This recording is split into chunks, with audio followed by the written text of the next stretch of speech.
The rates of dementia differ greatly around the world, from the lowest rates in Africa and India, South Asia, to the highest rates in Western Europe and especially North America. Is it all just genetics?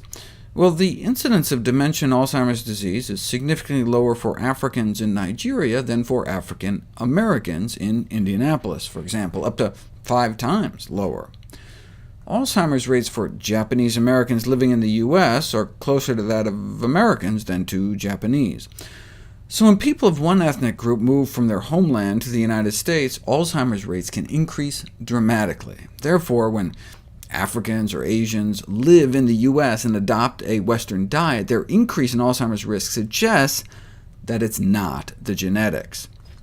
Unfortunately, one doesn't have to move to the West to adopt a Western diet. The prevalence of dementia in Japan has shot up over the last few decades.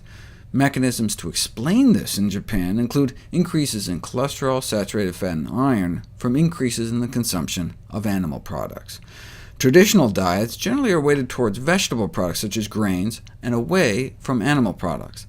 But since 1960, the diet in Japan has changed from a more traditional rice-based diet to one with a preponderance of meat. From 1961 to 2008, meat and animal fat increased considerably, whereas the rice supply dropped. The dietary factor most strongly associated with the rise in Alzheimer's disease in Japan was the increased consumption of animal fat. A similar analysis in China arrived at the same conclusion. On the basis of these findings, the rate of Alzheimer's disease and dementia will continue to rise unless dietary patterns change to those with less reliance on animal products. This is consistent with data showing that those who eat vegetarian appear 2 to 3 times less likely to become demented, and the longer one eats meat-free, the lower the associated risk of dementia.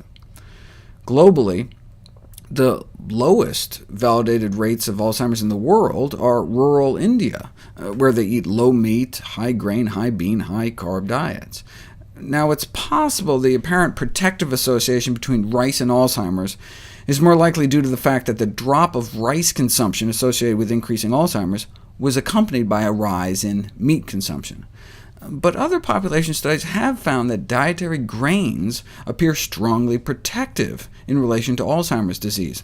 In other words, perhaps, don't pass on the grain, pass the grain to spare the brain.